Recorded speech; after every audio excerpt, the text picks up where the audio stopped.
السلام علیکم ورحمۃ اللہ وبرکاتہ۔ ان الحمدللہ والصلاۃ والسلام علی رسول اللہ، اما بعد۔ محترم ناظرین اکرام اور عزیز طلبہ، آج ہم ایک نئی کتاب شرح العقیدہ الواسطیہ شروع کریں گے انشاءاللہ العزیز۔ فن عقیدہ کی ایک اہم کتاب ہے۔ مؤلف محمد خلیل حراس ہیں، اور عقیدہ واسطیہ جو علامہ ابن تیمیہ رحمۃ اللہ علیہ کی مشہور و معروف کتاب ہے۔ تو اس کتاب کو انشاءاللہ العزیز شروع کریں گے، لیکن اس سے پہلے چند باتیں آپ حضرات کے سامنے رکھی جاتی ہیں۔ عقیدہ انسانی زندگی کا بنیادی عنصر ہے۔ عقیدے کے بغیر زندگی نامکمل ہے۔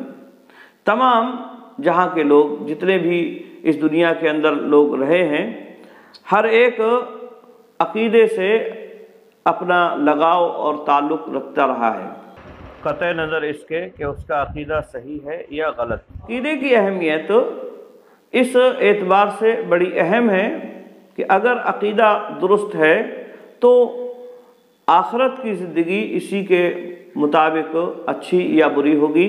اللہ رب العالمین اسی کے مطابق جزا یا سزا متعین فرمائے گا۔ عقیدے پر بہت ساری بے شمار کتابیں لکھی گئی ہیں۔ آج ہمارے سامنے جو کتاب ہے عقیدہ واسطیہ، علامہ ابن تیمیہ رحمۃ اللہ علیہ کی مشہور و معروف کتاب ہے۔ بیان کیا جاتا ہے کہ شیخ الاسلام ابن تیمیہ کی کتاب عقیدہ واسطیہ دراصل اہل سنت و جماعت کے عقیدہ کا خلاصہ ہے۔ یعنی علامہ ابن تیمیہ رحمۃ اللہ علیہ کی یہ کتاب عقیدہ واسطیہ حقیقت میں اہل سنت والجماعت کے عقیدے کا خلاصہ ہے، اور اس میں انہوں نے اہل سنت والجماعت کے جو عقائد ہیں بہت ہی اختصار کے ساتھ مع دلائل بیان کر دیا ہے۔ اس کتاب کو اگر کوئی آدمی اچھی طرح سے سمجھ لے، پڑھ لے، تو بہت ساری ضخیم کتابوں سے وہ بے نیاز ہو جائے گا، اور ان کتابوں کی اسے ضرورت نہیں ہوگی۔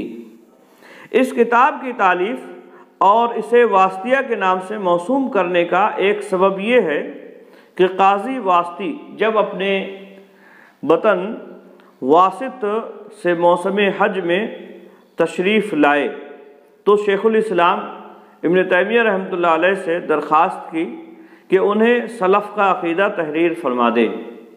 یعنی قاضی واسطی جو اپنے علاقے میں آئے تھے واسط سے، تو انہوں نے شیخ الاسلام ابن تیمیہ رحمۃ اللہ علیہ سے اس بات کی فرمائش کی کہ اہل سنت والجماعت کا عقیدہ ان کے لیے تحریر فرما دیں کہ اہل سنت والجماعت کا کیا عقیدہ ہے۔ چنانچہ شیخ الاسلام رحمۃ اللہ علیہ نے نماز عصر کے بعد ایک ہی نشست میں یہ کتاب تالیف فرما دی۔ یعنی ایک ہی نشست، مغرب سے پہلے تک، عصر کے بعد بیٹھے ہیں اور مغرب سے پہلے تک اس کتاب کو تالیف فرما دیا ہے۔ یہ کتاب علامہ ابن تیمیہ رحمۃ اللہ علیہ کی وسعت علمی اور خداداد بے پناہ علمی قوت و صلاحیت کی واضح دلیل ہے، اور یہ کوئی بود چیز نہیں، یعنی یہ کوئی ایسا مسئلہ نہیں ہے کہ جو عقل سے پرے ہو اور عقل میں آنے والی بات نہ ہو، بلکہ اللہ رب العالمین اگر کسی کو ایسی صلاحیت دیتا ہے تو ایسا کرنا اس کے لیے ممکن ہے، وہ کر سکتا ہے۔ ایسا کرنا جو ہے ناممکن نہیں ہے۔ اب چونکہ یہ ایک سوال کے جواب میں تھی، یا اسی طرح سے واسط کے جو قاضی ہیں ان کے مطالبے پر لکھی گئی تھی، اس بنیاد سے اس کا نام عقیدہ واسطیہ رکھا گیا۔ علامہ ابن تیمیہ رحمۃ اللہ علیہ نے اس کتاب میں اہل سنت والجماعت کے جو عقائد ہیں ان کو بیان کرنے کے بعد قرآن اور احادیث کے دلائل سے اپنی بات کو بھرپور انداز میں بیان کیا ہے۔ اور پھر اس کے بعد علماء نے اس پر بہت ساری شروحات لکھی، بہت ساری شرحیں لکھی گئیں۔